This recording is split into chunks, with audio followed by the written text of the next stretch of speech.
Center. My name is Grace Nganga.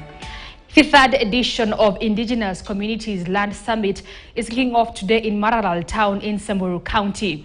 This year's theme focuses on sustainable development goal, that is gender equality and participation of women and youths in land ownership, natural resources management and enhancement of sustainable local economies. Clement Masombo is at the summit and now joins us live with the details on what the summit seeks to achieve. Clement. Well, very good morning to you, Grace. Indeed, this is the third edition of Indigenous Communities Land Summit, and it's going down here at Maralal town in Samburu County. Remember, this is a summit that is happening seeking to address various challenges that pastoralist communities have been facing when it comes to land rights. And this is the third edition. The first two editions happened in 2021 and 2022 in Nanyuki town. And this year's summit, the summit is bringing together pastoralist communities from across East African region. And I'll be speaking to some of the stakeholders here who are here to advocate some of the rights, including officials from the National Land Commission. Let me start with you, sir. Kindly just move here. Yeah, just come closer. You introduce yourself. And tell us what you aim to achieve through this year's land summit. Yes, my name is Elijah Lempira. I work with Impact Trust as a program manager in charge of Community Land Protection Program. This year's Community Land Summit focuses on Sustainable Development Goal number 5, gender equality. This summit really focuses on, as much as we have progressive legislations in the country, like the Community Land Act of 2016, that gives opportunities to women to be also part of decision making. There's still more time that's required for them to be actually make meaningful decisions at the community level. So this is a platform that brings community members, women and youth, to really dialogue around issues to do with land management, use and access of natural resources. So at the end of this summit, we hope to have clear recommendations that really informs how communities will go ahead in terms of involving women and youth in land ownership, particularly in community lands. Yes.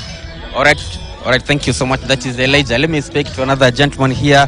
What has been the biggest problem when it comes to involving women and youth in matters land, especially among pastoralist communities? Yes, I think the challenge has been exclusion. Youth and women has been excluded in terms of land ownership and management of their natural resources. So this is the third summit, and this year the theme is gender and equality.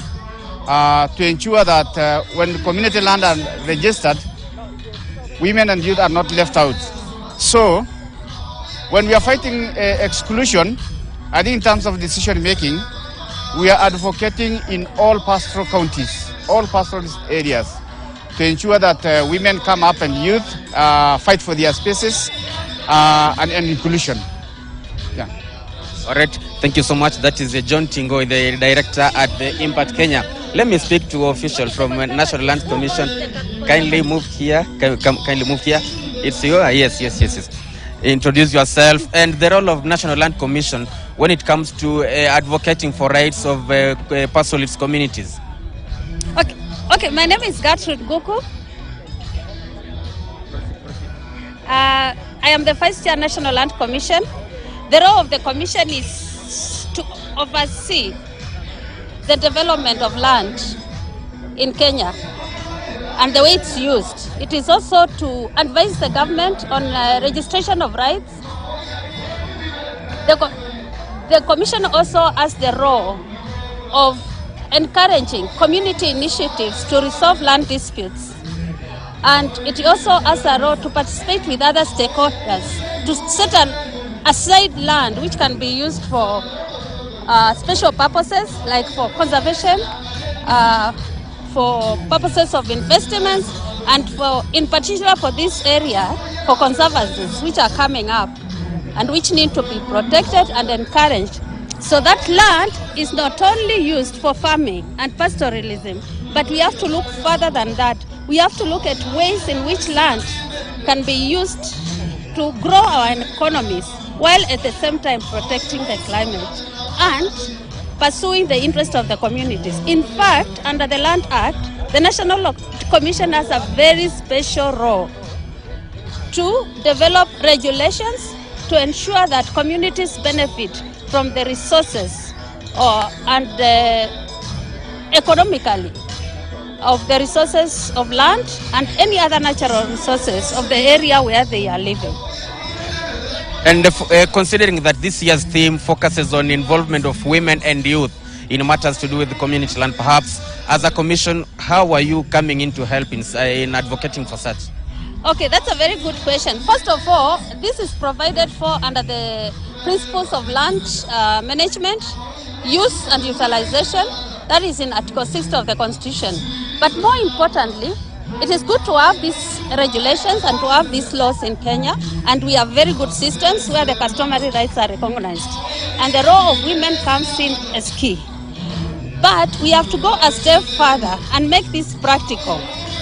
We have to look at ways in which even budgeting our own project can be tailored towards this, where we mainstream the needs of youth, we mainstream projects which are set aside for youth. For example, we have a seat in export processing zone, and you know very recently the government has been at the forefront in setting aside industrial parks, setting aside agrarian land in all counties. Now this is a step forward towards economies going to the people. But then we have to go a step further. How many of these investors are youth? How many of these investors are women? For a long time, we grew up knowing that our women can be very organized and they can take our economy to another level.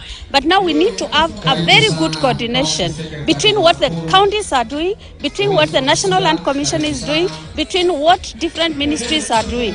And I see the National Land Commission being at the nexus of making this a possibility, because we are supposed to be setting aside and assisting different national and government areas, sectors, setting aside this land for investment for different purposes. Now, how can we be at that center of this coordination? We have to have these discussions where we target people in the counties who can not only be the investors, but who can be facilitated by the appropriate ministry to set up SMEs. Now, SMEs are not easy to set up. We have the livelihood to protect and to develop, but we need to know that while we have the resource of the people, they have to be targeted, they have to be properly sensitized, and they have to be facilitated to come up with not only the land, but also they have to be linked with the different investments which are required, because we have out there, we have the places where we export these products which are produced. We have also the needs here in our country in different sectors. Now, how do we make these linkages? I think what is required more than ever is the connectedness of what the youth want to do, what the women want to do, and what the counties want to do, what different sectors of government want to do, and the National Land Commission can be able to facilitate this, to set up land for these purposes, and to make sure that there is coordination, and that there is coordination not only setting this land aside, but the development plans which are supposed to be oversighted by the National Land Commission. In fact, the National Land Commission is supposed to ask for these plans and have a look at them and see how do they benefit these different investors, the youth and the women. It has to be a targeted, deliberate effort on the part of the government, and the National Land Commission is able to facilitate this. Thank you so much. Of course, that is Madam Gertrude, the Vice Chair in the National Land Commission. I had earlier on spoken to John